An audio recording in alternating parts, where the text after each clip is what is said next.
It's very loud.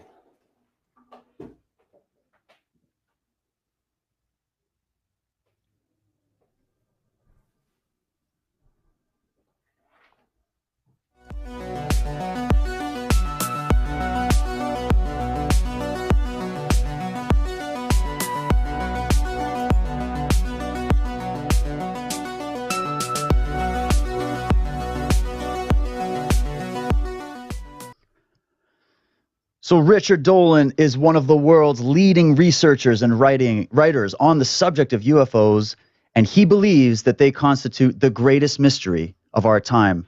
Richard Dolan, welcome to the show, and tell us, why are UFOs the greatest mystery of our time, and why should we even bother people with this subject today?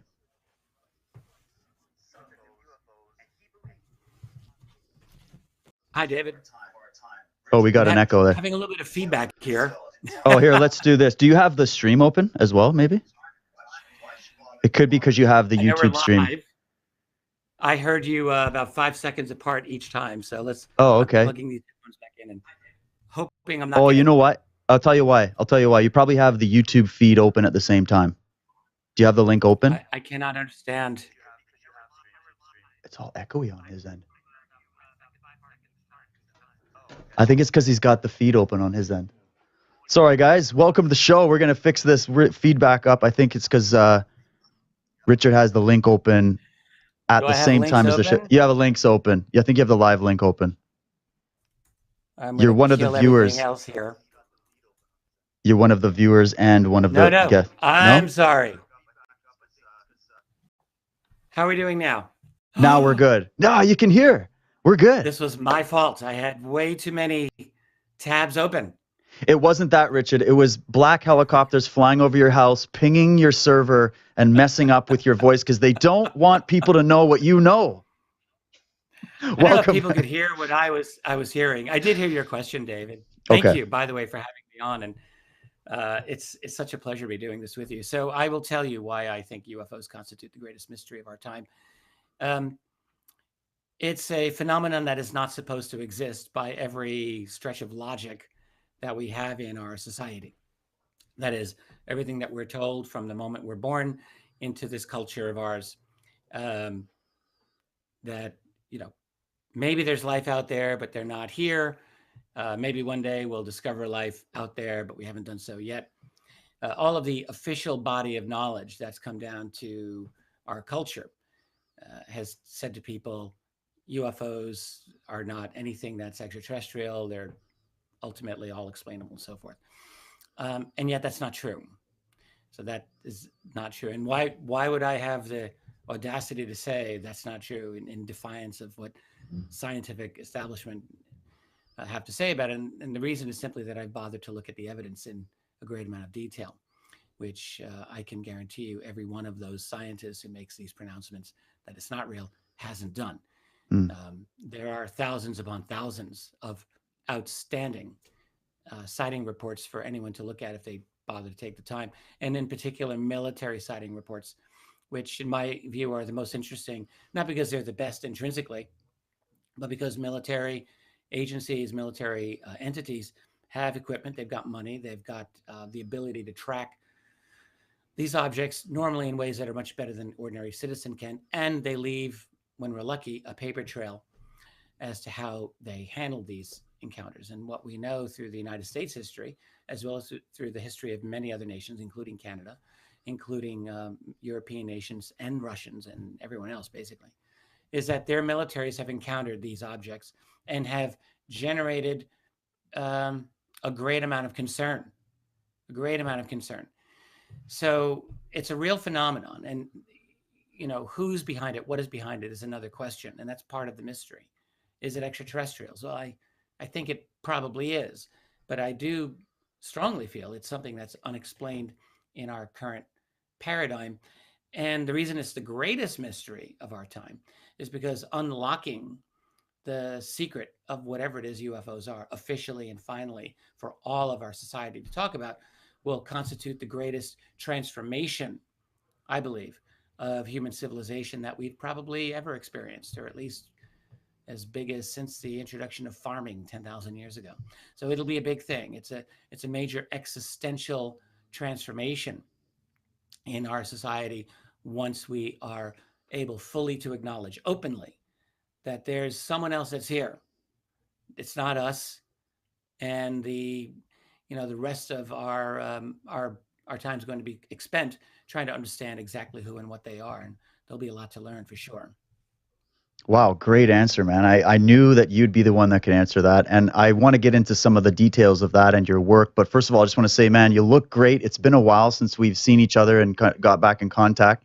So I hope you're well. I heard that you came to Canada and abducted one of our women. And just like the ancient aliens that came from all over the universe for the women of this planet, you came to Canada and you took one of ours and you brought her back to your planet. Congratulations on the new marriage, Richard. I hope all is going well. Thanks very much, Dave. Yes, I recently married Tracy Garbett, who is Canadian. She is originally from Ontario, Mississauga, near Toronto, but lived most of her adult life in British Columbia, mostly Vancouver and Whistler. When I met her, she was actually living in Florida. Nice warm weather down there. So you could say technically I abducted her from Florida, but she's a Canadian all the way through, with the red sweaters and the hot chocolate and the hockey sticks in the corner of the room. And maple syrup. She loves pancakes. The maple syrup, the whole thing. It's all there. So we have a we have a great time, actually, and I love That's being good. in. I'm considering myself already an honorary Canadian. You I'm are. waiting You for are. them to kind of. There we go. I love it. I'll make it official because you actually came and did a 12-stop tour from one end of Canada to the other. We had to sleep together in well, not together, but separate beds in an RV. And Pretty close. we were pretty close at times. And we had a great time with that. And Richard, at that time, you had written this book. It was a fantastic book called UFOs for the 21st Century Mind. I got to see your presentation on that 12 times. And I took notes every single time. And I've read the book and referenced it many, many times. And I've recommended it to a lot of my friends because I felt that you did a really good job of bringing serious academic level research to the work, but also broke it down in a way that the average person that maybe doesn't have the time to go through all the details of this subject would be able to actually absorb. And so congrats on that book. And I know you've had a new book coming out, or that's come out, on false flags. And I mean, what else have you been working on? Do you have anything else in the pipeline you want to let people know about? Well, thank you for commenting on 21st Century Mind, first of all. I really wanted that book to be a great overview of the entire UFO subject for someone who just wanted to know what's the big deal? Why are UFOs important? Why do they matter? And so what I tried to do with that book was, yes, using good research, but writing in a comprehensible way to describe, why are UFOs philosophically so interesting? Why are they historically important? What is the history of UFOs from ancient aliens to today, as far as we can understand? What's the whole deal with abduction or contact that people have? And what is the science of this impossible phenomenon? There actually is many aspects of science that connect with it. What's the nature of the cover-up? Is there a political aspect of it? The answer is yes, there absolutely is. What does the future look like? And much more. How has our own perception of the UFO phenomenon evolved over the years? So all of that is in UFOs for the 21st Century Mind. And I did intend it to be the ultimate one-stop for someone who really wanted to know why it mattered. Other projects I've done since then, I have been working quite a bit on the phenomenon known as false flags. We can talk quite a bit about that. My false flag book is not out. I did write a fairly long series on false flags for Gaia TV, which people can go take a look at. And that deals with, it's an analytical history, I would say, of false flags as a phenomenon. And for someone who doesn't know exactly what I mean by that, a false flag is something done by a group, or could be a person, but often a group, like a government or an intelligence agency. Something horrible, something traumatic, often something violent, something fearful, that is then blamed on another party, blamed on someone else, normally with a view toward justifying actions that could not otherwise be justified, like passing laws or invading countries and the like. That's a false flag, and there's a history of them. And I have been working to document the full history of false flags throughout human civilization, actually. what I've found is that there are some probable ancient false flags, but as a real phenomenon, false flags didn't truly take off, in my view, till really the 20th century, and they are now absolutely part of our world. And it's like a virus that keeps mutating as our society continues to advance. So too do these false flags become ever more sophisticated, in my view. Yeah, that's a very, very interesting subject. I'm glad you've done some historical look at that, because what we're really analyzing here is how it seems to be a pattern within human society that obviously there's going to be strategy that's used to obtain power on behalf of various groups or individuals, as you say. And if for Right. those that might be thinking, oh, this is all conspiracy stuff and I don't want to get into that, you got to understand that, I mean, think of any game or think of the world of business or anything that you're going to do. If you want to gain an unfair advantage and you want to have a power differential of some kind, in today's day and age, there are honorable ways of achieving that, but there are also many people that will take the dishonorable route, and they will use deception, they will use violence, they will use coercion, they will use illegal methods to subvert the authority that's in place and to take over the reins of power. It's sort of like the old Trojan horse kind of concept. And so I feel like in many ways, this is happening across the political and social landscape. We're seeing the discussion that's happening right now, with the Trump era and with what's going on in Europe and across many Western countries, as well as what's going on in the Middle East. It's all coming to a boiling point. And the question I would have is, so many people are focusing in on the details of that, and we need people to go in and analyze those individual events. But you're a big picture guy, Richard. I mean, you're also looking at this from a cosmic perspective, that this planet is not just isolated and alone and left to its own devices. We're also, it seems to be that there's something engaging with this planet, and it's probably been engaging with this planet since we've been here or even before. Mm-hmm. How does, for you, if you're writing a book 1 minute on UFOs for the 21st century mind and then going into the world of false flags, and I know you cover a lot of things about politics, how do you mingle those, and how does that all blend together to form some kind of cohesive theory of what's going on? I'm still finding a way to answer that question, Dave, but I do think that they are related in the sense that you have one very big thing here, the UFO phenomenon. There's another very big thing over here, which is the false flag phenomenon. I think that there definitely have to be connectors. I guess what I would say is that, the UFO subject didn't just drop into everyone's lap. It did, but it also dropped into the lap of the national security apparatus, Mm, particularly that of the United States after World War II, the most powerful national security apparatus in the world by far.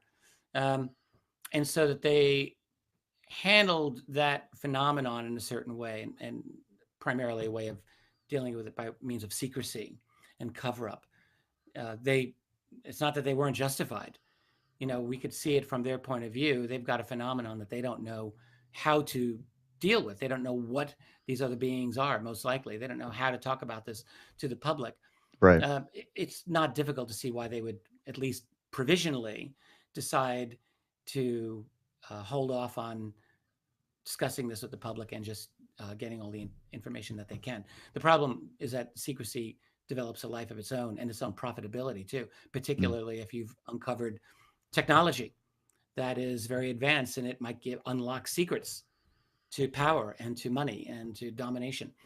So the UFO phenomenon vaulted much of the world, especially the United States, into a world of deep, profound secrecy. So now that's not the same as the world of false flags. But what happened is that this very same United States found itself striding across the entire world, dominating many of the nations on this planet and wanting to dominate all the rest. And false flags became very important for that United States as a way of controlling nations, subverting elections, rigging all kinds of elections, which they did and still do. It's a funny thing, in the U.S. we hear everyone talking about how Russia interfered with the American elections, and I'm like, are you crazy? That's our job. That's what yeah, America does. we already do it. Yeah. America rigs elections, and no one does it better. Mm, No one even comes close to achieving what the United States has achieved internationally in terms of rigging elections. It's not even a contest. But mm, anyway, and by the way, the U.S. rigged the Russian election of 1996 for Boris Yeltsin and was proud of it, and that's out in the open. Um, my point is that with false flags, this became something that the United States mastered as part of its global empire strategy, is how I would put it. Um, Now, there's domestic false flags, but just looking at it internationally, the United States really has used false flags internationally to control its allies and subvert its adversaries to the Mm. extent possible. How does that relate to the UFO phenomenon? I'm not sure. I got into false flags as an extension of my longstanding interest in geopolitics. Long before I was interested in UFOs, I was a student of international politics and geopolitics. And then diving into the UFO phenomenon, I became very aware of just how deep secrecy could be. Mm. It's not simply that politicians are corrupt, which sure everyone kind of knows that, I guess, but it's so far beyond. And I only began to appreciate that once I started looking into the nature of the UFO cover-up. That is, how did they keep the media silent? How have they kept the political institutions silent? How have they kept the academic community out of this? What levels of control exist from the intelligence community, from the national security community to maintain control over this, as well as internationally? And once I started looking at all of the levers of power that were exercised primarily out of Washington, it became clear to me that this is a deep, deep, deep political uh, secret, and it's a major undiscussed element of international political powers, how the U.S. is dominating its allies through the UFO cover-up and other types of cover-ups too. And so I think that's what got me into false flags. False flags is just one aspect of this whole element of control. And the other thing I guess I'll just say about false flags and why I got into it. I'm from New York City. My father was not only a retired New York City police officer for many years, but worked at the World Trade Center in New York City for 7 years, Mm. uh, uh, right up until September 2001. He happened to have Tuesdays off when September 11th Wow. happened, so he wasn't at work that day. He lived. A very nice man that he shared his job with was killed that day. So, That's sad. and I think it was nine. Yeah, it was horrible. I think so. With 9/11, I think what we can see now, many of us, is that 9/11 triggered, I think, a really fresh understanding by many people to look critically at the government, at the deep state, what we now call the deep state, and to look at false flags. I think 9/11, in other words, radicalized a lot of the world's population, and it helped to clarify a lot of ideas in my own mind. So if there's a direct relationship between false flags and UFOs, not sure where I would go with that. There are people who believe that there's a UFO false flag coming, and that's a whole other That's a that's a whole yeah, other the fake question. alien invasion and all that stuff. Well, Yeah, right, right. that's a tough nut to crack, but I think you're the man for the job. What are you speaking about at the conference that's coming up really soon? We've got a conference called Architects of the New Paradigm. It's put on by some fantastic people. They're going to be in Vancouver. The date is June 30th. They've got Stephen Bassett, Grant Cameron, Tom Danheiser, Richard Dolan. I know that guy. Johnny Enoch, George Norrie, Daniel Sheehan, and Victor Vigiani. They're all speaking there. I'm going to be there as press this time. I'm going to be covering the event and interviewing you guys. And I promised to buy you a drink, Richard, so I'm going to hold true on that. But what are you doing in Vancouver on June 30th? I'm actually still preparing that lecture, so it'll be exciting to me to find out what I'll be talking about. But I can pretty much say it's just the truth. I've been developing a lot of fresh presentations over this last few months, and so I didn't want to have this one ready until close to the date. Mm. Actually, I can say it was by design, but I know what things I'm thinking about right now, and to keep in theme with the conference itself, it's about living in a post-disclosure world as humanity awakens to the ET presence.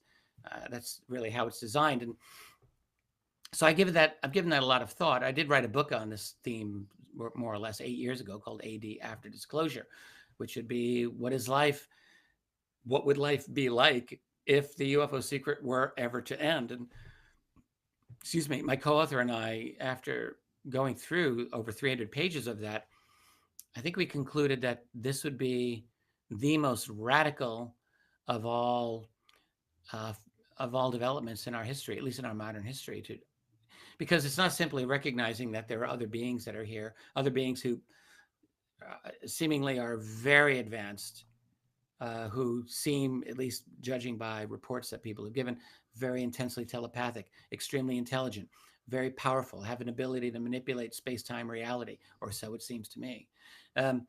So they're operating on a wholly, completely different level, right? So that's one, as I call it, an existential challenge to our species, just knowing that these other beings are here. It's almost as if we're going back to the days of the ancients who believed in gods Mm. living among us or living above us. You know, that was one thing about the ancient people, which is that they recognized, in my view, they recognized that we were not at the apex of creation, that we human beings were not, that there were others that were beyond us. With the age of science, starting in the 16th, 17th centuries, people started to think differently. They thought, oh, no, forget angels and gods and so forth. It seems to be all about human beings, and we're at the top, and it's our ability to reason that makes us the top of the hierarchy. And so I think it's been this, you know, given understanding among scientists and most educated people, actually, that there aren't the old gods. They don't exist anymore. There are no others that are beyond us. But what's interesting to me is that the UFO phenomenon, if you really take it seriously, seems to take us back to this other realization that maybe, after all, we're not at the top of the food chain, that there are others who have greater capabilities than we are. That's one element psychologically, but there's so much more that disclosure would, a true disclosure of this reality would bring to us.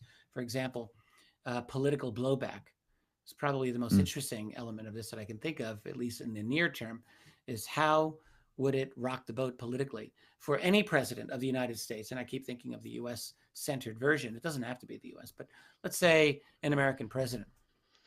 You know, a few years ago, we would wonder if Barack Obama would disclose. Now it's, what if Donald Trump were to disclose the reality of this? How would it transform our world? And my feeling is that politically, there would be a lot of hell to pay. Mm. People would, there are many people who would want to know exactly how did this cover up work for so long? What institutions were subverted in making this cover up function, right? So, how was the mainstream media, the corporate establishment, dinosaur media, that who even listens to these guys anymore, really? Right. But they still have power. Mm. And how is it that they were controlled? Well, we actually have some answers to that. You know, there's something known as Operation Mockingbird in the US that existed for years. It still exists under different names, and that's a complete media control operation. But people will want to know the details. They'll want to know. They'll want to know, where really has the academic community been? And they'll start looking into subversion of the academic community. And there's a great deal of that Mm. by the military intelligence communities to control types of discourse coming out of that field. Um, and on and on. And then, you know, ultimately people will want to know, how deep does this cover up go within the government? Like, do you have acquired alien technology? Answer, yes, undoubtedly. Do you have bodies? And what's the status of your classified science? So all of that's going to come up. And, you know, I received an email a number of years ago from a reader who just said, you know, some of your ideas on disclosure, he said, I don't see happening because, you know, those of us in the classified world who've got access to this secret, and he implied that he was one of them. He said, we're never going to cooperate in giving this up until we are absolutely sure that we're not going to go to prison for what we've done. And he says, you know, promises of immunity really aren't going to cut it. Yeah. We really are going to need some serious assurances. And Makes until we sense. get Yeah. it, there's not going to be any. So there's a lot of fear operating, I think, within that world. And for that reason, I don't really see a voluntary disclosure happening. But if it were ever to come out, it would be a massive upheaval. And then, of course, there's the science. How would that transform our world? Knowing that this is real, that by itself would liberate a lot of our scientific research into areas that are now considered, totally fringe, whether it's free energy or 0 point energy or anti-gravity propulsion systems, field propulsion and things like that. So suddenly all of that will get opened up. And I think it would be a very, very short breathing space before our world is very radically transformed by an exploration of, for lack of a better word, ET science. Yeah, But that's just the beginning.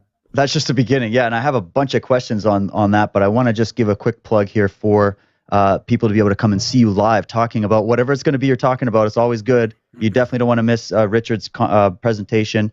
You can go to the website vancouver2018.anpconference.com, or you can just Google Architects for the New Paradigm Project.com, and you can check that out. And those tickets are going fast. So come and see me and Richard over there in Vancouver. Now, Richard, you were just mentioning about how there was a fear of releasing this information coming from the classified world, the government world. We haven't seen we've had other countries talk about this openly, but we don't have the official recognition from the US government. And I think that's what everybody's waiting for. Do you think that maybe this will come out of the private sector instead, or maybe even the Vatican or something like that? You were a part of the premiere episode of Ancient Aliens, the new season. I also had the opportunity to be a part of that episode. And they were talking about Bigelow Aerospace and the whole Pentagon UFO, whatever. I kind of think some of that might have been smoke and mirrors, but I feel there's better cases to be made than even that. But there's these guys coming from industry, coming from aerospace industry, coming from all kinds of different sort of corporate backgrounds that are talking openly about us and that are investing money and investigation into this subject. Do you think that possibly it might come more from the private sector, like an Elon Musk or somebody like that, as opposed to Trump? It's interesting. It could be, yeah. It absolutely is a possibility. The one thing, the caveat that I would have with that is someone like Elon Musk or Robert Bigelow, for example. These are people who have relationships with the U.S. Defense Department. Musk, I think just 2 months ago, was approved as an official, I forget the exact terminology here, but he was officially approved to do rocket launches for the Defense Department for space-based activities. And so what that tells me, I think U.S. Senator John McCain said it was wonderful. It opens up more competition among our vendors, which sure, yes, that's true. But what's also true is that it brings Musk formally into the classified fold. Like, you're not going to get to do major classified work for the Department of Defense without adhering to their secrecy and security protocols. You just have to go along with that, or you're not part of the team. So presumably, if a SpaceX mission or something of Robert Bigelow's goes out there, and let's say they encounter UFOs, well, that doesn't necessarily mean they're just going to say, hey, we're private citizens, let's tell everyone about it. I don't think that will happen any more than if Boeing or Lockheed or Raytheon or any other major defense contractor had their own encounter with aircraft out there. So I think, Musk would be brought very much into the fold. But the larger picture of what you're referring to, I think, is still a valid point. Like, we have to ask, how long can the United States national security complex hold this the way they do? And let's make no mistake about it. All right, there's roughly about 200 or so sovereign nations on this planet, but they're not all equal. And the United States by far dominates most of them, really dominates most of them. Certainly it's NATO allies that dominates in terms of national security pretty much completely. There's really only a handful of nations on the planet that are outside the U.S. sphere, Russia, China being the most prominent, Iran, North Korea, Syria. That's about it in terms of any significant nations. Most are at least nominally subservient and sometimes explicitly subservient to the U.S. And so that being said, the U.S. really controls a huge portion of what's going on here. And the question is, can they do that indefinitely? And there's a lot of other moving parts, like you mentioned, private individuals. And there's always new technologies coming on. I mean, there's, next generation night vision binoculars that people will have access to. And already, actually, you shared a story. Sorry to interrupt you there.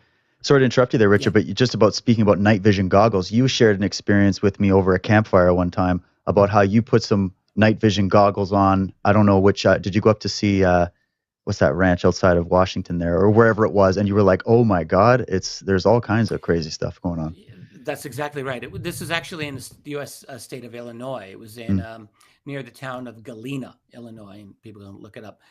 I was there back in, I think it was 2008, so about 10 years ago. And it was my first, not my last, experience with very sophisticated night vision binoculars. And there's a few of us out. We had about 2 hours from 11 p.m. to 1 a.m. I think about 10 or 12 of us. And we had a couple of pairs of binoculars, so we were able to share. So we all got a pretty good view. And I was quite astonished at the amount of activity that I could see with those, as opposed to you take them off and you could almost see nothing. And it was a mm, very nice, clear night. And even so, most of the activity that we could see with the night vision glasses was not visible or barely visible without them. And I was kind of amazed. I think I counted about 100 different unusual objects that I saw with those on in 2 hours' time in this one little wow. corner of the earth. Yeah. Now, and a lot of them were unusual. Some of them were very high altitude, fast objects, faster than any satellite I've ever seen. I don't know what these things were. Um, there's rumors of things like trans-atmospheric vehicles, and maybe that's what we saw. But to be sure, there was a lot. And since that time, I've seen a number of other. I've had other night vision experiences that were interesting, not as interesting as that, but close. So there's a lot going on in the atmosphere. I'm totally convinced of that. Who's building it? I think part of it is our own human infrastructure. I think probably most of it is, to be honest Mm. with you. I think that there's like a little circumscribed fence that we all live within. And beyond that fence is a very significant infrastructure, in my view. Yeah, I think I've heard a lot of incredible stories as well from people that there's a lot of stories I've heard, people that don't want to go on record. I'm sure you've had the same experience, but have very compelling stories who react emotionally to these stories, that they're not trying to do something to just go out and get famous, or they're trained observers. They know what they're looking at. And it's very, very compelling. And I think that when you're talking about the evidence for people out there that might be skeptical about this, what would you say is one of the more convincing pieces of evidence? I know you did a really good article a while back on, I think it was 12 government documents that talk about UFOs, very compelling. Mm-hmm. But then you came into the Canadian National Archives and you found some incredible stories in there, again, from trained Oh observers, God, fully yes. documented. But what would you say? Obviously, it's a compilation of evidence, but what really stands out to you as a smoking gun that you would talk to in front of a skeptic of these subjects? What I would say is that in the officially released cache of documents from the United States government, I'll just start with them first, through Freedom of Information, that there is not a single document that proves UFOs are extraterrestrial. There isn't that, so we'll forget that. There are several documents that are pretty indicative Mm. of that possibility, for sure, suggestive. But what I would say is that the top 10, top 20, top 50, top 100, actually, of these documents do prove something. They prove that the United States military has been deeply interested, deeply concerned with UFOs in a very serious way, and has lied all this time to the public about that interest. So Mm. that's proof. Like if I had to argue this on CNN, I could say that without hesitation. So that there's a fairly large stack of documents, some total of which prove it. And so what do these documents say? They'll describe violations of sensitive airspace time and again.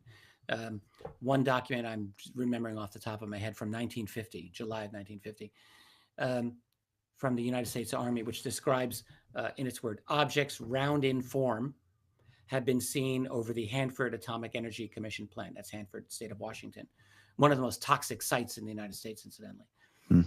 a nuclear reactor. Objects round in form have been seen over the Hanford site. 30 objects, I think it's what it said. Air Force interceptors, no success. Anti-aircraft battalions have been alerted. Investigation is ongoing, and so forth.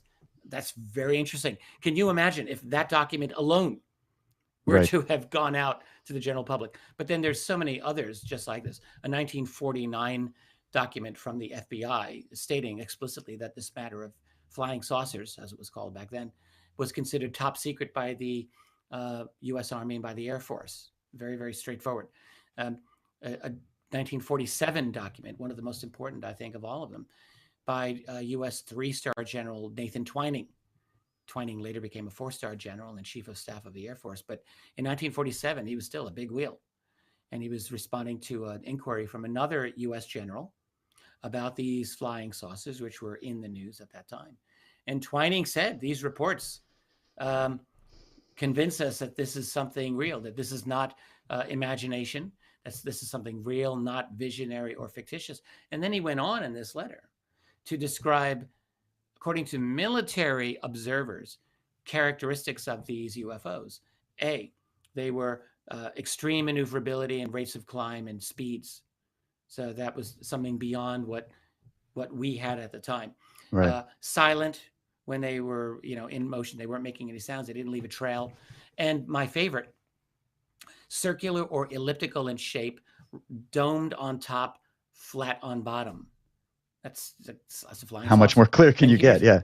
how much more exactly? And or another of my favorites, a 1952 memo to the director of the CIA from his chief of scientific intelligence, which just stated, at this time, these reports of objects at high altitudes and at great speeds over sensitive installations are of such nature that they're not attributable to natural phenomena or known types of aerial vehicles. I mean, again, how much more explicit do you want? Here's the director of scientific intelligence of the CIA telling his boss, the director of the CIA, that these are not attributable to anything we can figure out, but they're serious and they're over sensitive installations. So, short of saying, boss, I think we're being invaded, he's obviously stating something very important. And again, the key here isn't to prove that these are alien. The key is to point out that while this serious conversation was taking place within the military and the intelligence community, the government was telling the people, nothing to see here, keep it moving, nothing to worry about, nothing to pay attention. It's all ridiculous nonsense. So it was a lie. That's a provable cover-up. And if nothing else, that should tweak our curiosity. Like we should wonder, why is this the case? Right. And that's what I've been trying to figure out for the last 25 years. Why do they lie about UFOs? Yeah, exactly. There's got to be something more to it. Well, we got a good question. We got to hop and chat here. Hello, everybody. You're doing great in that chat room. We got a question from Heidi. She's saying, what are Richard's thoughts on the subject post-truth being covered at the next Bilderberg meeting? Get together. Could it be disclosure of some sorts? I don't know if you heard about this. Apparently, there's some kind of theory going around that they're talking about a post-truth event or something like that. Oh, that's very interesting. I should have been on top of this. The Bilderberg meetings are taking place. They happen every June. Yeah. And so this is the time. So it was a post-truth discussion, apparently, or that, like the Bilderberg meetings. Well, every year they have an agenda, basically, right. of what they will talk about. So if post-truth is on the agenda, and that's what I'm understanding from this person, well, I don't really know how to interpret that just at the moment. I mean, we live in what many people call the post-truth era, in the sense that it's very difficult now with all the noise coming into our culture from every direction. How do we actually ascertain what is true and what is not true in an era of fake news, where we hear this phrase fake news everywhere we go, when in fact the greatest purveyor of fake news remains the establishment corporate media, no matter what they tell you to the contrary? How does one determine what is truth? And to that extent, we live in a post-truth era. In my view, we're never truly in a post-truth era, because truth always exists and it's always available, in my opinion, for us to grasp and to understand, although we have to struggle to get it. Sometimes we have to fight for it. So I wish I could answer that question on, and what exactly does this mean? I wish I had known beforehand that the Bilderbergers were doing this, and had some time to investigate, but unfortunately, um, I don't really know how to answer that any more than what I just said. Yeah, that makes sense. She's actually continuing. She's saying, I've got the document, I've got the agenda." So she's going to send it over to me on my Facebook page, and I'll fire it over to you, Good. Richard. This is all kind of happening right now at Bilderberg, I believe. Is it must still be happening. I know Dan Dix is over there covering it from Canada, but it's always an interesting thing just about the Bilderberg group, and we're talking about secrecy. How back in the day you had these Jim Tuckers and other guys that were Daniel Estelinson and all that, investigating groups Right. like Bilderberg and saying it's real, it's real. And the Correct. whole time the media did the same thing. And everybody was like, nah, it's a conspiracy theory, all the Bilderbergers, Illuminati, whatever. And then now they have a website, they post their agenda. They're like, yep, all these big Well, people that are violating the Logan Act are meeting regularly to discuss policy. And other than that, we just talk about golf. You know what I mean? yeah, well, they've all been outed, so they just decide, well, we might as well make the best of it and just build our brand. Yeah. It's amazing, when the media when the media would deny this all this time, it's so utterly dishonest. I mean, they should all be just thrown out. All of these media people, because they all participated in the Bilderberg meetings. I mean, Mm, Bilderberg isn't just the masters of the universe, the bankers, the banksters, and those criminals, and they are criminals for the most part. But it yeah. also included media. Major media was always part of the Bilderberg meetings. Why? Because their cooperation has always been necessary to ensure silence, that it wasn't covered. So And yeah, I Rockefeller mean, what himself they've done actually is thanked, he had that quote where in his memoirs where he was thanking the New York Times, the Washington Post that's for right. keeping all of our agendas and meetings secret, and the CFR and all of that. And without your help covering all this up, we wouldn't be here today. So that, I mean, there's so many places where this is openly admitted. And I feel like it's the same thing when it comes to this subject of the UFO cover up. I think your average person around, if you talk to people in any country of the world, this is a subject that everybody knows about. You can't go anywhere on earth you can and say the word UFO without somebody who doesn't even speak English knowing what you're talking about. Everybody and their mother has an experience to share. It's hard to differentiate the the misidentified or misunderstood or psychotic episodes that are now interpreted as an experience or whatever. It's hard to differentiate sometimes, but in your opinion, there are a lot of really, really good cases of people who have had experiences. I mean, you've interviewed these people for years. How do you tell the genuine article from most of the stuff that's out there that's just part of the circus, you know? Well, when I hear an account from a person, I mean, what makes it strongest is if there's corroboration. So I'm always Mm, looking for corroboration in any form that I can. If it's a multiple witness sighting, for example, that's usually good. But a lot of times, you'll have individual witnesses, and they experience something on their own, and all you're really left with, in some cases, is the level of detail of the individual and your own personal assessment of how reliable they are. And none of that is perfect, unfortunately. Uh, it's true that this phenomenon often happens to people, not always, but it often happens to people when they are in an isolated state.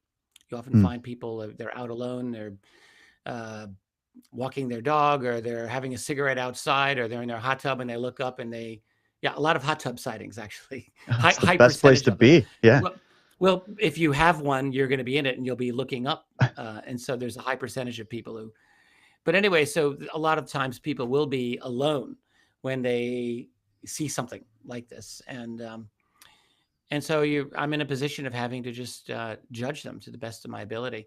I had a couple of very, very unusual stories from people. A few I've talked about. There was um,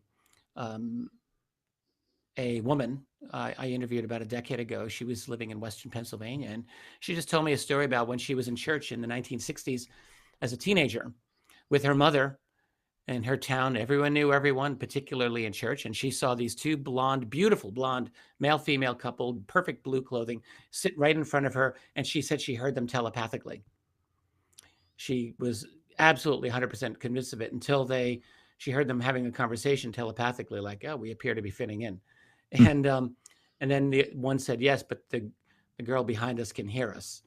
And at that point, she ceased hearing them. And for the rest of the church mass service, she didn't hear anything come out of them. Then they left at the end of the service, and she followed them out to a field where they were walking across the field into the woods. There was this large being at the entrance of the woods who looked like Lurch from the Addams Family, she said. And this couple went past them into the woods, and she was too afraid to go any further. I had a very similar story. So she was a lone witness. But she told me the story with her husband. And all I can say is that I listened to her and I thought she's seemed very believable to me. 2 years later, actually, no, excuse me, 2 years earlier, I'd had a confidential conversation with a retired US Air Force colonel who was also a PhD with his wife. And the two of them had an experience together where he experienced telepathically the thoughts of a beautiful blonde couple, this time in Las Vegas. But the wife was there and they had another friend with them. And I listened to this colonel and his wife tell me that story, which was really quite similar in many ways to what this woman across the country in Pennsylvania had said to me. So when I get stories like that where there's not necessarily corroboration, but there's a similar pattern from people who it seemed to have there was no motivation that I could see for them to tell me anything other than the truth.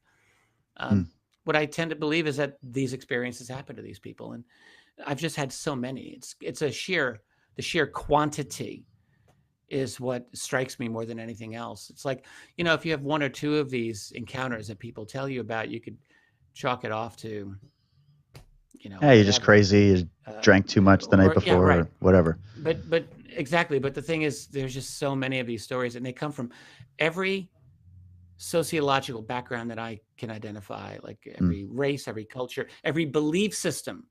Yes, that's a There are big one. people Yeah. who are hardcore UFO believers. There are people who are hardcore skeptics, and they have these stories for me. So, when the stories cut across all boundaries that I can visualize, then I have to think something is happening, and it's difficult to quantify.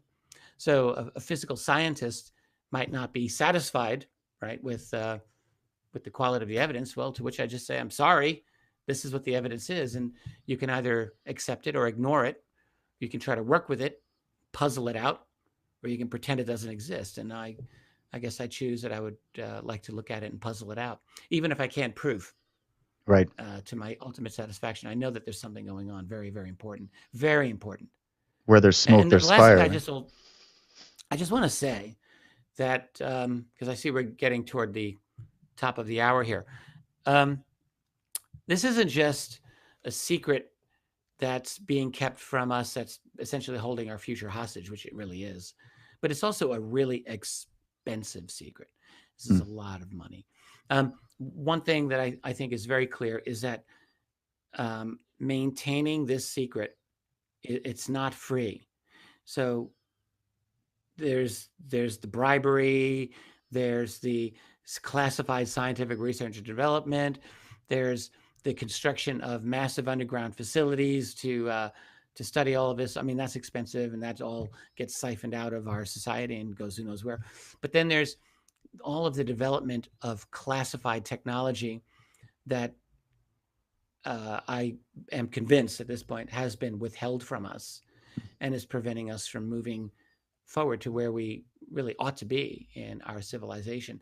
So these are secrets that aren't free.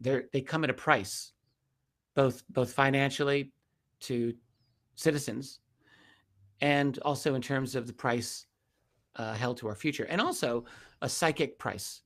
When you have a government that institutes such a deep and profound lie that it's as if you're being gaslit by your government. So in other words, there's this reality going on, and they continually say to you, no, it's not happening. And so what does that do? It causes people, I think, to lose confidence in their perceptions, Right. and or it causes them to lose confidence in their government, both of which are bad. Like, we really, for a healthy functioning society, we want to have confidence in our perceptions, and we want to have confidence in our elected representatives who are supposed to be representing us and our interests in our government. I mean, that's what it's about. Yes. Yeah. And by having instituting a lie on such a level for such a long period of time, it does. I'm convinced it does bad things to us individually, and it does very bad things to us as a society. Oh, I couldn't agree more. Well said. Well, we've got about 5 minutes here, Richard. I'm just going to follow up on the Bilderberg situation here because I just want to thank Heidi, one of our viewers. We always have good viewers here who sent me this actual agenda. And then I have one final question for you, Richard. So let's do the agenda. So this is the 66th Bilderberg meeting. It just wrapped up on the 10th of June. And here are the 12 points of discussion by the most elite people that you can imagine. Number one, populism in Europe. Number two, the inequality challenge. It's all a bunch of Marxist nonsense, eh? Number three, the future of work. Four, artificial intelligence. I don't know about that. Yeah, go on. Five, the U.S. before midterms. Six, free trade. Seven, U.S. world leadership. Eight, Russia. Nine, quantum computing. 10, Saudi Arabia and Iran. 11, the post-truth world. 12, current events. That's fascinating. I'm going to grab my copy of that. I'll send it to you. What you find with, yeah, please, the Bilderberg meetings, I guess is how we pronounce it, but they are always very prescient. That is, they're very forward-looking. And like back in I think it was 83, 2 years before Gorbachev, one of the Bilderberg Agenda items was on the future of the Soviet Union. And then 2 years later comes Gorbachev and the beginning of the end of the Soviet Union. Like that, to me, is not a coincidence at all. So what the Bilderberg people have as their agenda items happen in reality. And the reason is really simple. I mentioned that there are 200 or so sovereign nations, but of course, they're not all equal, right? And if you're one of those people at the very top of the hierarchy, your attitude is going to be, oh my goodness, we can't work with all of these countries to create the world that we know is best for the rest of humanity. And they feel that they do know what's best. So what do? They do the logical thing, which is they gather together informally in their own locus of power, which are these types of meetings. It's not just Bilderberg. It's, the meetings of the Council on Foreign Relations or the meetings at Bohemian Grove or, lots of meetings in golf courses and five-star hotels. But the Bilderberg is one of these meetings where they formally do get together and hash this stuff out. And then they go back to their own centers of power and they do their best to, usually very effectively, to make these things happen. So in terms of populism in Europe, that was the first item. That's a really big issue for them. And they absolutely don't like that. They love the EU. They love the European Union because it's the ultimate technocrat dream. It's the most anti-democratic institution that I can even imagine for Europe to have. It's something that they have been planning for a long time, that the Bilderberg people made happen. They're the ones who really pushed the common market and then the European Union over the years. It's all about creating a global system. Yeah.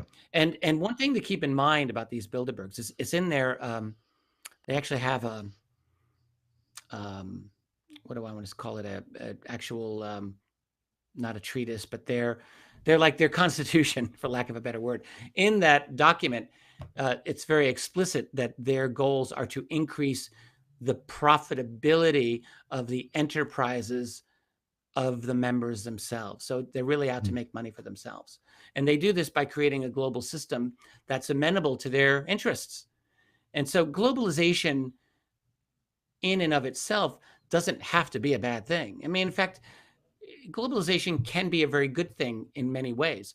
Right. To have an integrated world economy so that we can make a telephone call from New York to Vancouver or from South America to China or whatever. You need a global infrastructure, and globalization is important, or to do financial trading internationally. All of that, you need a global system.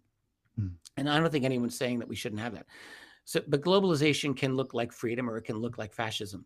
Right. Globalization can be something that's responsive to some extent to the public, or it can be something that's responsive only to a small number of private individuals who have really all the goodies, own everything. And so that's the way globalization's turning out. But again, globalization in and of itself doesn't have to be bad. There are reasons to think it could be a good thing. It's happening that the way it's progressing is completely elitist, completely designed for the benefit of a very, very few people, for whom all the rest of us are going to work for the rest of all time if they have their way. That's you and me and our children and our children's children and so on forever. We'll always be working for those people. It's really a new royalty. Mm. is what's being instituted on this planet. And that's what they're wanting. That's what they're aiming for. So crush populism, absolutely. Call it racism, call it You're any other kind of bigots. Yeah. smear that you can, absolutely. And that's what they do. Um, so to do that, they need to have control over the media. Um, I mean, my God, we could really go on and on about this. This is a very, very important thing. It's all about changing world culture and transforming world culture in ways that create a docile population. So you do that by removing economic opportunity, which they're absolutely doing by bureaucratizing, technocratizing, if that's a word, and removing opportunity, offshoring jobs, increasingly, so that people have really nothing to do. There's a middle class where you're just in the hamster wheel spinning around and around and around if you're lucky enough to have a job. So you remove economic opportunity, you remove privacy, so that people have no sense of their own privacy anymore through computers monitoring everything that you do, every website, every email, every text message, or every street corner. Uh, People are now growing up, young people, with no expectation of privacy in their world. Mm. And what's insane to me is that so many of them don't seem to care. They Right. just take it as a given. So by creating a new culture, and then there's the entire attack on traditional masculinity and traditional femininity. Right. And people shouldn't think that that's separate. That's an integral part of this as well. It's to detach us from our core being. Mm. It really is. And so by promoting, it's to destabilize our personality, in my view, and to and it's not that people can't change their sexuality, or they can't a man can't be effeminate or a woman can't be masculine, but to promote actively certain types of transformations of classical traditional personalities, I think, is a very dangerous thing. And it's clearly an agenda item. So it's to Yeah.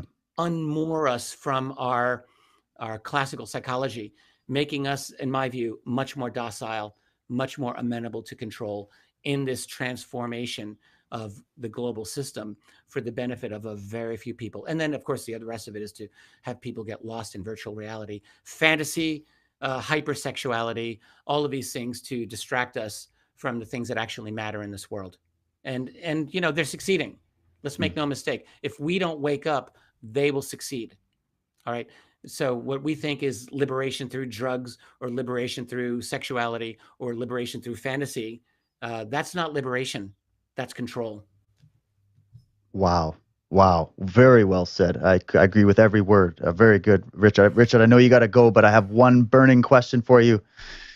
There's a new movie coming out with Ryan Gosling. Looks pretty good, actually. It's called The First Man, and it's talking about the first landing on the moon. Do you want to give a quick? I remember we had a discussion about this a while back. I want to know your current thoughts on: did we go to the moon?